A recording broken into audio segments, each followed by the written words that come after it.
Hey guys, what's going on? James here, and in this video today, we're going to be talking about star pass rusher for the Tampa Bay Buccaneers, YaYa Diaby, and whether or not he can put it all together this upcoming season for the Tampa Bay Buccaneers. I had YaYa Diaby on the channel recently. Go check out that interview if you have not done so already. It's honestly probably my second favorite interview that I've ever done besides the Bruce Arians interview, and we talked about a lot. And one thing that we spoke about was converting advanced statistics into sack numbers and how that was a frustrating point for YaYa last year. And everybody kind of knows the story of last year, 2024 for YaYa. He had 4.5 sacks, he had 54 combined tackles, he had 20 quarterback hits, guys. 20 quarterback hits. Pretty darn impressive, right? In terms of the quarterback hit numbers, you even look at the advanced statistics and things along those lines. Things went very well for YaYa last year in terms of that metric. He was blitzed 76 times. He had more quarterback hurries with 12, more quarterback knockdowns with 15. He had over twice as many pressures with 32.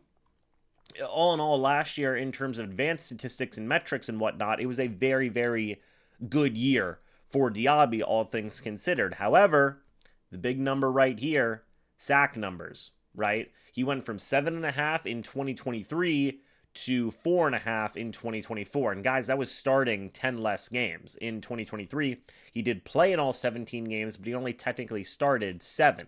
2024 was very different. He played in all 17 games, started all 17 games. So, the biggest thing for YaYa is going to be putting it all together, right? Converting these quarterback hits, converting all of the advanced statistics that we just took a look at into full-on sack numbers, right? Because, yes, and we've spoken about this before multiple times, right? Being a good pass rusher is more than just having high sack numbers, right? It's more than just having 4.5 sacks, right? But when I spoke to YaYa, even he admitted, hey, I want higher sack numbers, because that helps with so many different things, right? Bringing down the quarterback is obviously going to be a better play than just hurrying up his throw or pressuring him or things along those lines, right? Bringing him down is going to be a very, very positive play as well. So it's always good to have high sack numbers, right? It's what gets guys the bigger contracts. It's what guys, get in terms of national recognition with Player of the Year awards, Pro Bowls, All Pros, all those different types of things, right? So, yes, while the advanced statistics are very good, getting those full-on sack numbers up as well is going to be very beneficial as well. So, that is going to be the big thing for YaYa this upcoming season, and he's been putting in an incredible amount of work to improve on that number. And look, I'll say this.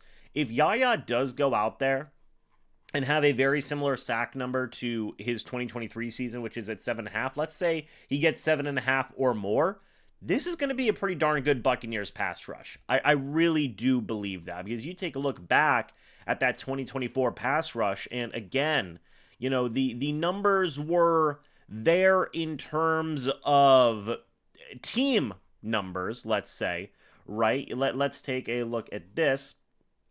Over on the right-hand side here, you guys will see right beneath my webcam, Calijah had 7.5. Vita had 7. Lavonte David had 5.5. Logan Hall had 5.5. YaYa led the outside edge rushing linebackers with 4.5. Anthony Nelson was right behind him with 4. Look, in a 3-4 defense, you need your outside linebackers to rush the passer. It is good as a team that they had Calijah, Vita Vea, Logan Hall, 3 defensive linemen that I've already spoken about here on the channel, contribute in such a big way in the pass rush. But of course, in a 3-4 defense, some of your main pass rushers will and should be your edge rushing linebackers. They brought in Hassan Reddick. He's going to be an excellent running mate for YaYa, right? YaYa didn't necessarily have a consistent running mate last year. He had Anthony Nelson, who went out there and did some really good work. I mean, considers him a second coach on the team, which I think is very cool. Anthony Nelson did start 6 games last year. JTS just didn't work out in Tampa Bay. Chris Braswell isn't necessarily there yet. That's why you brought in a Hassan Reddick, was to give a YaYa Diaby a very legitimate running mate to help him improve his game overall. And I think we genuinely will see that from Diaby, is see him put this all together. I think that he will surpass his previous high total of 7.5 sacks. I think 8 to 9 is a very achievable number. I mean, Larry Foote says that his goal is 10 plus this upcoming season. I think that that is certainly achievable with YaYa if he is able to put that all together and really showcase what he is able to do as a pass rusher going into year number 3, which a lot of people consider year number 3 is a breakout year for a lot of pass rushers. I think that we really will see YaYa break out dramatically in a positive way this upcoming season. But what do you guys think about YaYa Diaby? Let me know your thoughts and opinions about him down in the comments section below. I'd love to hear it. Thank you guys so much for watching this video. Hope y'all enjoyed. And as always, guys, I'll see you all in the next video or the next live stream. But until then, and as always, guys, goodbye for now, and go Bucs.